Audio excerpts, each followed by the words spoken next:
This program brought to you in part by the Erica Lewis Endowment Fund. Coming up on Student Spotlight, it's not just jazz hands. The lifelong lessons students learn as part of the Thurman White Academy of the Performing Arts show choir. Then celebrating Black History Month, we catch up with students preparing for the African American History Challenge. Plus, a closer look at how to get students to school safely. And the big game means big donations. Meet some absolutely super kids from our schools. Those stories and so much more. Student Spotlight starts right now.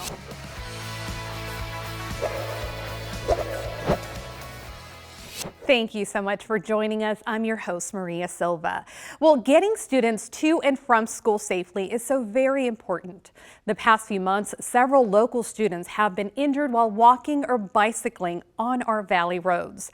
Safe Routes to School is an international program that supports the safety of students who walk or ride bicycles to school campuses. In light of recent events, we wanted to take a closer look at this important program that educates students and adult drivers. It is a program that can potentially save lives.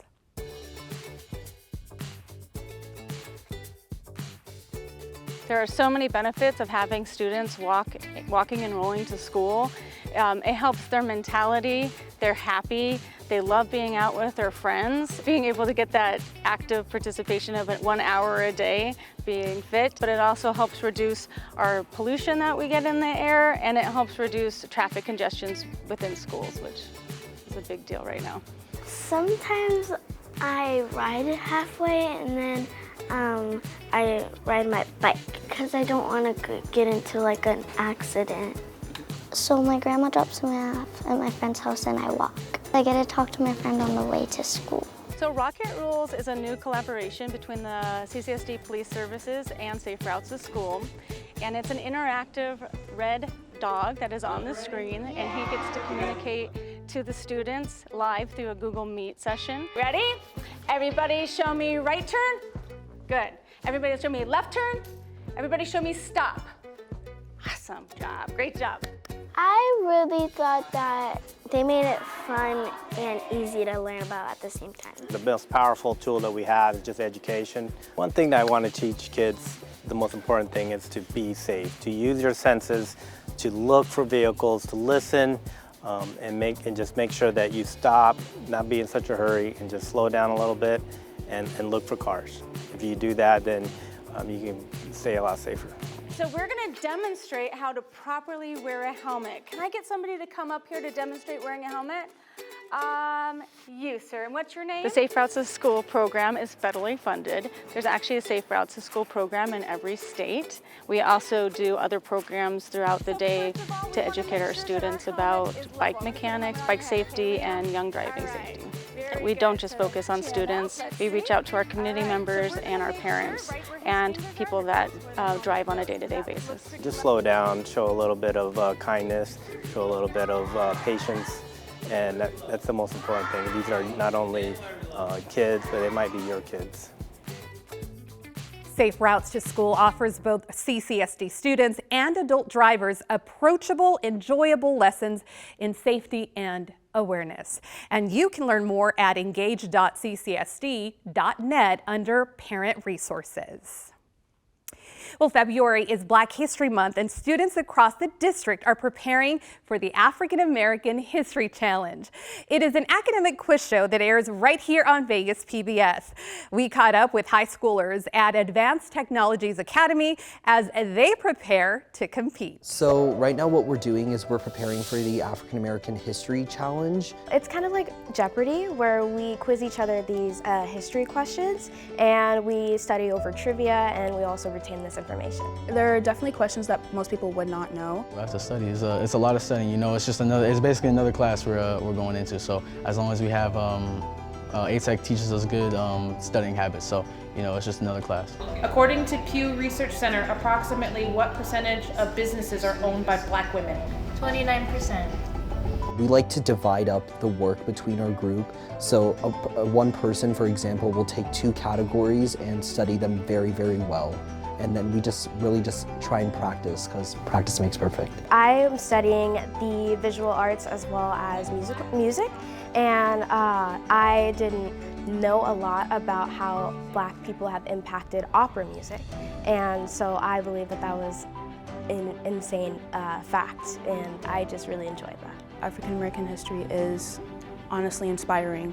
A lot of the stories that I've come across are frankly something that I've never known about before, and I want other people to know about them as well. Being able to educate yourself on things of this nature is just a really powerful tool. As someone who personally went to a PWI, a predominantly white institution, I didn't know a lot about my history as a Black person, and so I believe that knowing these basic foundational facts about our history, it's very important for us to be able to advertise it and portray us as positive. I think no matter what your ethnic or racial background is, you have a duty to learn what's been going on for, the past 300 years. And I think as someone who isn't necessarily a part of the Black community, I have a lot of friends who are, and I guess this is just a way for me to learn more about their culture. I want people to know how great African Americans can be in the Las Vegas community, especially African American youth. I just love learning about my history.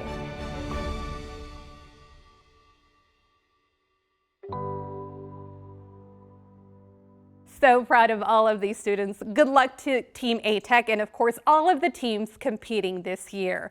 The Clark County Black Caucus and CCSD's Black Student Union hosts the challenge. We had the chance to sit down with organizers and some additional competitors to learn more about the significance of this wonderful competition.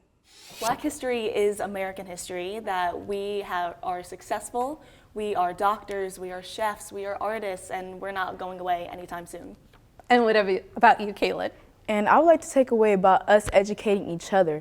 It's important as a Black community that we educate each other and learn about our facts, because sometimes most of the facts I really didn't know about until I did that history challenge. So it's important to educate each one of us. And you can catch our entire conversation online at vegaspbs.org. Then don't miss this year's African American History Challenge. It debuts on Monday, February 26th at 7:30 p.m. right here on Vegas PBS. Now let's head to Spring Valley High School for our first news break. Hi, I'm Zadius. Hi, I'm Gabe with Spring Valley High School Grizzly News Network. We're here with your first news break. The Clark County School Board of Trustees now has 4 new appointed members. The new trustees took their oath of office last month. Trustee Ramona Esparza Stoffriggins represents the city of Henderson. Trustee Adam Johnson represents the city of Las Vegas. Trustee Lisa Satori represents Clark County. And Trustee Dane Watson represents the city of North Las Vegas. The new trustees will now serve 4-year terms as non-voting members. The board also elected new officers for the 2024 calendar year. Trustee Evelyn Garcia Morales was named president. She represents District C. Trustee Irene Bustamante Adams will serve as vice president. She represents District F. And Trustee Lisa Guzmán is clerk. She represents District A. You'll hear from Trustee Guzmán later when students from Foothill High School interview her. And before we send it back to the studio, we have some great news from Spring Valley.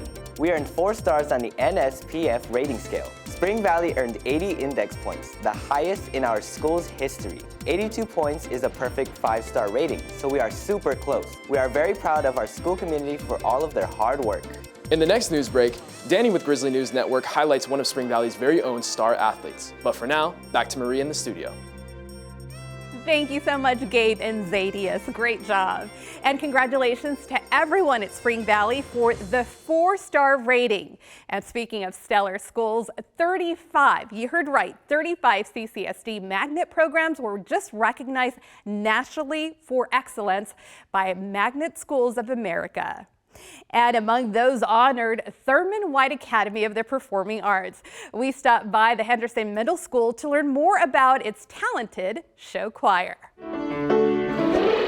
Vocal warm-ups are to get your body started, like your diaphragm and your mouth and like your throat and all that. Which help our voices get ready to sing more intricate pieces.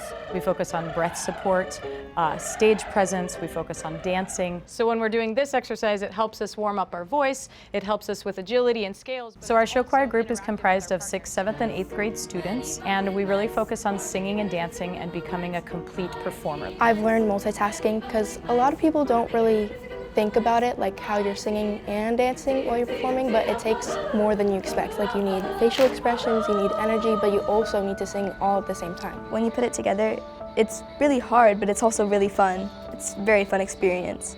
The greatest thing about teaching this class is that you watch students, especially if they're in it for 3 years, you watch students really figure out who they are and have the confidence to stand up on stage and just own the stage and deliver their voice, deliver their singing to a group of people. So last year I was really shy and I didn't even want to hold a mic or go on stage in front of people. But when I found my self-confidence, I started going out and putting myself out more, and I started just to let go of the flow, basically, like have more self-confidence. Being in this group just opens up a lot of new experiences. What I've learned is just never be afraid of being who you are and never be afraid to just put yourself out there. When you're performing, you need to have confidence. Confidence is like #1 always, and it's taught me how to have confidence. I really feel like these skills transfer to anywhere in life. Whether you're going to be a teacher, a lawyer, a doctor, a business person, you have to be able to talk to a crowd of people and you have to feel confident enough in yourself that you can deliver what you're going to say. At the end of the day, just be yourself. I came out of my shell. And like also the performances, when you're done, it's like you reflect and it's just amazing. Bravo! What dedication. Great job to all of you, so talented. Well, Thurman White Show Choir just returned from an awesome field trip to the happiest place on earth, Disneyland. Students worked with Disney staff to learn how to record voiceovers for movies. So very cool. Thank you so much for sharing all of these photos of your awesome trip. Well, high school seniors face, of course, a time of great transition as they prepare to take the first big steps into adulthood. At one CCSD high school, students can access The Post. It is a place for students to find the tools needed to succeed after they graduate. Vegas PBS media crew member and Sierra Vista High School student Ezekiel has that report. Hi, I'm Ezekiel Day from Sierra Vista High School, and I'm part of the Vegas PBS media crew. Today I'd like to shed some light on an important aspect for the academic journey for students in our community. Many high school students are unsure about what career path to pursue or where to begin their college search. That's where the Post-Secondary Center comes in. It's a one-stop shop for everything students need to prepare for college and career success. What is the Post? So the Post is short for the Post-Secondary Center here at Sierra Vista High School. And really, it is a space that is multi-purpose and welcoming to make sure that all students have an opportunity to have a place where they can go to develop their future career plans and to get the support that they need. How does the Post-Secondary Center help students prepare for college and career success? When students come to me for the first time, if they're not 100% sure what exactly they want to do with their future, the first thing we do is some self-exploration activities. So we learn a little bit about their strengths and weaknesses, what their interests are, and how that might relate to possible career options for the future. Once we've narrowed it down a little bit, we do a little bit more digging, some more education on those options, and then it's exposure. Taking field trips, bringing in guest speakers, and really making sure the students know what their opportunities are. And then finally, it's support. I'm here to make sure that everyone has the opportunity to reach their future goals, no matter what that looks like. The center offers college and career counseling, college application assistance, job readiness training, and much more. How has the Post-Secondary Center helped you so far in your college and career planning? So the Post gives me an opportunity to actually focus on college-specific stuff such as scholarships. For me, the Post introduced me to some colleges that ultimately seemed like unattainable at the moment, such as Princeton. They came and visited us and gave us information that made it seem more like realistic for me to go there, and introduced me to other colleges like GCU. That wasn't something that was on my radar, but in making my college decision, it was one of my top 2 decisions. What advice would you give to other students visiting the Post for the first time? Go to them yourselves and make the first move, take the initiative, because for me, the Post was such a great help, and I wouldn't be as productive as I was, and so I'd recommend they take the initiative to go first. Everything's obtainable and you can do whatever you need to do, especially with the help of Ms. Rowland and the Post. What do you think makes the Post-Secondary Center an important aspect here at Vista? I'm really excited about the Post-Secondary Center because I think kids really need a place to go to say, what am I going to do after high school? And up until this time, they don't really think about what happens after high school. And so either that or they just think college, college, college. But the reality is that there are so many options that are not college that our kids can benefit from. Thanks to the Post-Secondary Center, students have access to the necessary tools and knowledge to chart their own paths towards success. With the guidance provided here, not only does it prepare students for the future, but it also inspires them to shape it. The Post-Secondary Center serves as a critical resource for students in our community. I'm Ezekiel Day with the Vegas PBS Media Crew, signing off from Vista Station News here at Sierra Vista High School. Thank you so much, Ezekiel, for that excellent report. Now to Foothill High School, where students continue our series on interviews with members of the CCSD School Board of Trustees. Foothill students Shiloh and Chris sat down with trustee Lisa Guzmán, who represents their district, District A. Let's just jump right into the interview here. So why did you want to become a trustee for CCSD? That is a good question, and a question that I'm asked a lot. When I ran for trustee, I had been working as the executive director of the Education Support Employees Association. And one thing that I noticed is the culture of the district. And I wanted to change it. I wanted employees to feel respected, to feel like they were excited to come to school because their working environment is a student's learning environment, and if a staff member is excited to be here, then the students will be excited to be here. And that was really important to me. And what I was finding was that employees were not excited to be at school sites. And students, there was fighting and things. Remember that when I decided to run, it was pre-COVID. Actually, the Friday before that I filed to run for trustee was the Friday before everything shut down. So, and I actually have worked towards changing the culture in the district. So you've announced that you're not running for re-election? Oh, you read my Twitter. Why have you decided to not rerun? So that's a great question. So being a trustee takes a lot of time. People don't realize it. They think that it's just one Wednesday work session and a couple of school board meetings. But actually, it's a full-time job. And I also have a full-time job.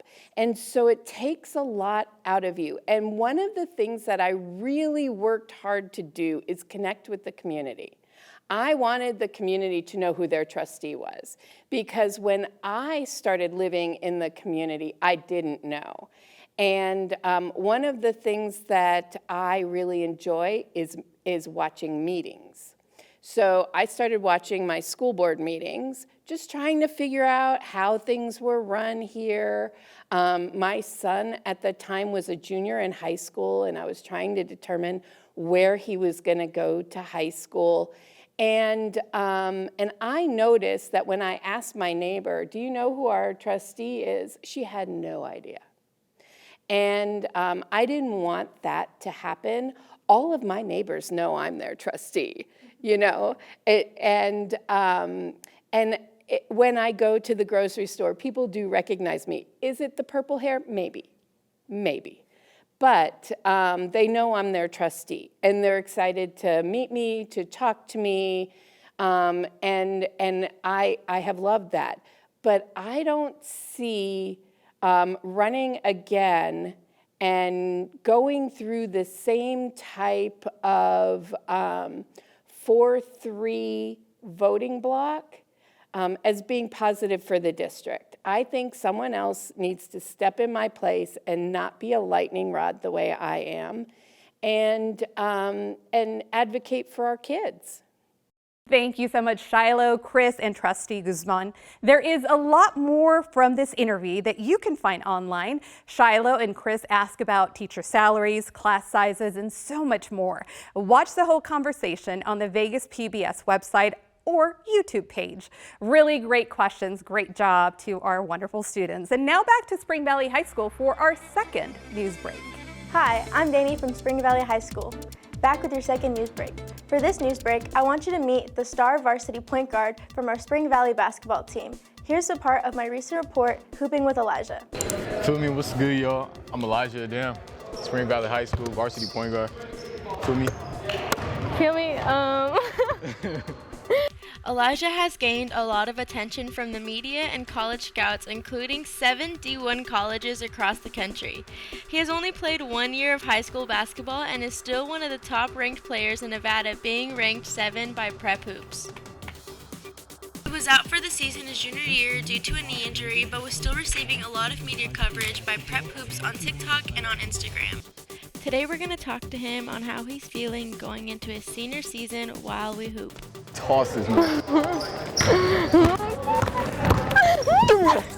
Hey, hold on. According to Max Press, you're one of the most sought-after players for 2024. So how did your injury affect your recruitment?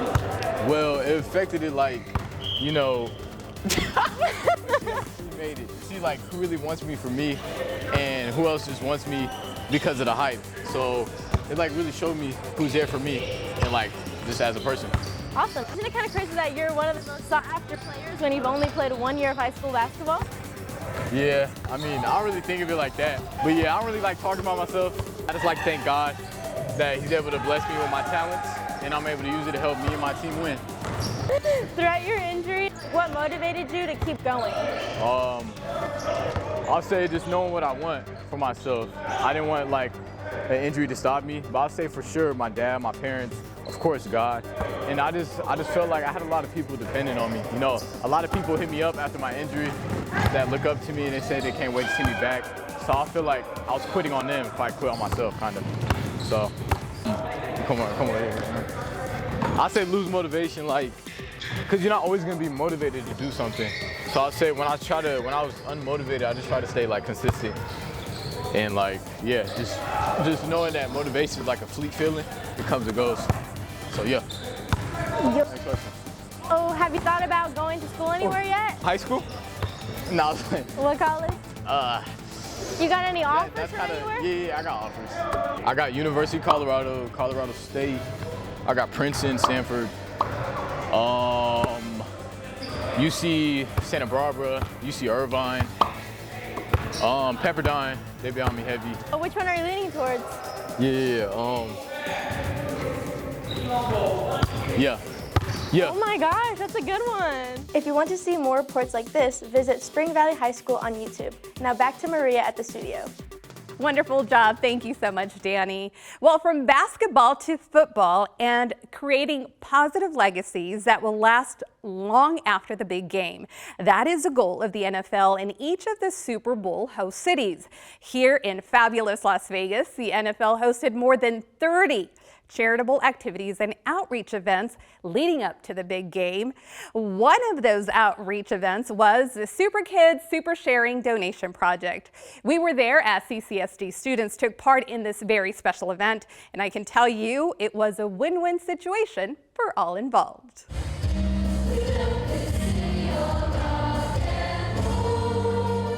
The talented students from K.O. Knutson's Chamber Choir, including 7th grader Nicholas Katakotis, helped kick off the NFL Super Kids Super Sharing Celebration at the Pearson Community Center in North Las Vegas.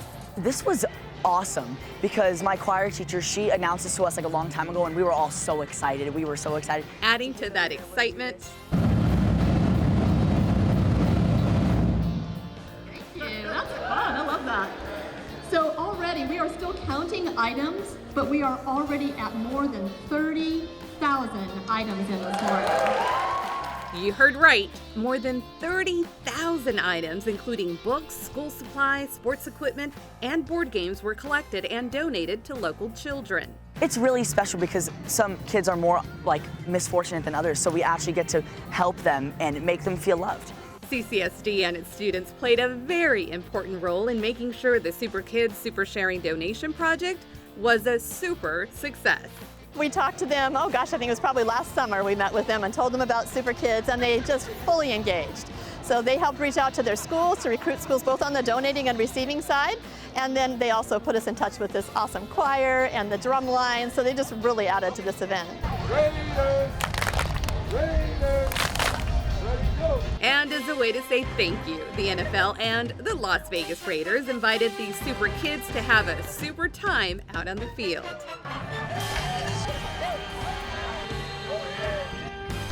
No doubt about it, Nicholas and his fellow students had a blast. Go Raiders!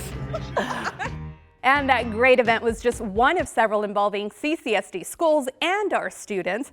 Back in September, the Las Vegas Super Bowl Host Committee, community partners, and the national nonprofit Gen Youth, which aims to end student hunger, unveiled its Super Schools Meals Initiative, which provided nutritious grab-and-go meals at nearly 60 Nevada schools.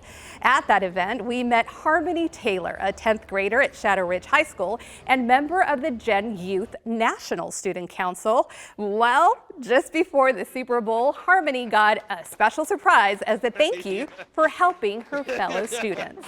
Thank you to Gen Youth, Frito-Lay Variety Pack, and the NFL. I'm going to the Super Bowl! Go Harmony! What an amazing and well-deserved surprise. Thank you for all that you do to help our students. And we are so happy that you joined us for this episode of Student Spotlight.